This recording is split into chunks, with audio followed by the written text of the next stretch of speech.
Solomon, thank you very much. I mean, this is really just history in the making, and it's quite incredible to see the number of Democrats who have come forward essentially just asking the president to do their party a favor and step aside and allow somebody able-bodied, able-minded that could potentially lead their Democratic Party to a win.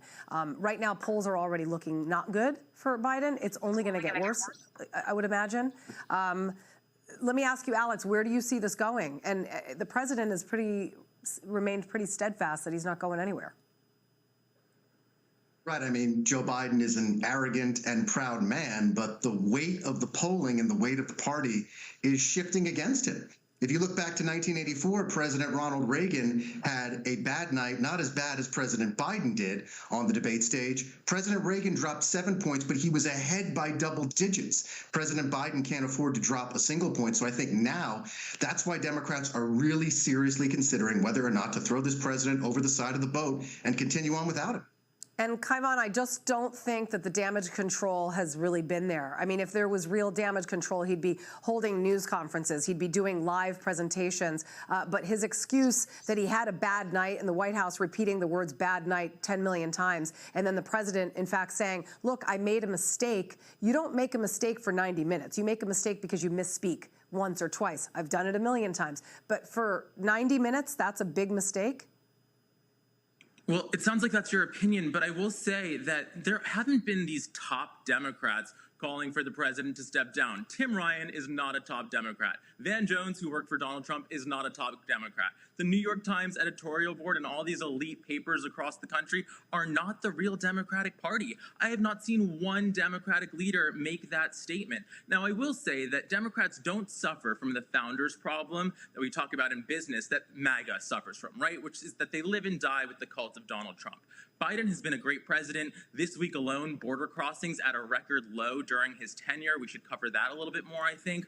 But Kamala Harris is an excellent vice president. This entire administration has restored competence to American government. And that's what's important, putting forth this agenda, continuing to have the best economy in the world under Joe Biden's leadership. So people don't want to talk about that, but I do think there's months left in this campaign. And look, Donald Trump hasn't even been sentenced for his 34 felony counts yet. So that'll be a news cycle, right? There's a lot of time left. I mean, I think that the consensus is growing among Democrats across the board. I mean, there is a huge reason for concern here.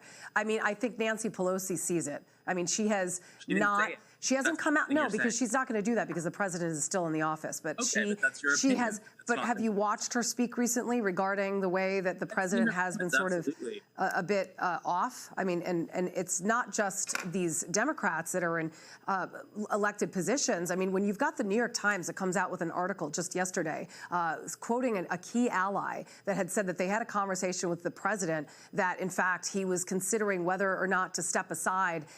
And then you've got the Boston Globe that's coming out and reporting their report.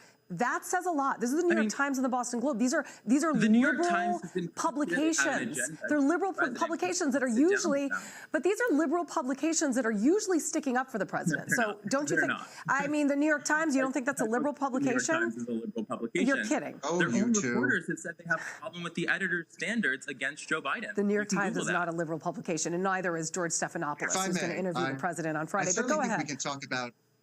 We can talk about elite institutions all we want, and that's perfectly fine. But what about the average person, the people that we're going to meet at barbecues and picnics today across this nation? The average person who watched that debate thought that Joe Biden was not mentally competent. Their votes are the ones that matter on Election Day, and leaders, whether they're top of the party or not, should be looking to the people who thought Joe Biden performed poorly, and that poor performance is indicative of the man that he's been all along. I think we should judge President Biden by his own metric. He said, look at the past. If we look at Carl Bernstein's reporting, in the past 18 months, the president has been confused, frail, or disoriented at least 15 to 20 times in public that people have seen. The average voter recognizes this, and it's going to have weight on Election Day if President Biden stays in the race. It's a campaign issue, no doubt about it. Kaivan, Axios reporting several House Democrats have described, the movement on Wednesday, with one saying, over the last few hours, I'm starting to hear from delegates that they would really love Joe. They really love Joe, but want him to step aside. Quote, the dam is breaking, said another Democratic lawmaker. A third House Democrat said Biden shouldn't. No, because they are still under this going on the president. record to say that. No, unfortunately, that is how politics work. Well, They're not going to so there bury you the go. president. No, there you go. They're going to speak on conditions of anonymity, which is what happens when you are working under a certain president. They do want to get reelected. People aren't trusting the media today. It's not the media, but this isn't the media. These are political. These are politicians that are speaking to the media off record. It happens all the time. From CNN, all of those stories were not properly checked. In fact, you had multiple stories. You had a story about the president. Politicians speak to the media off the record all the time.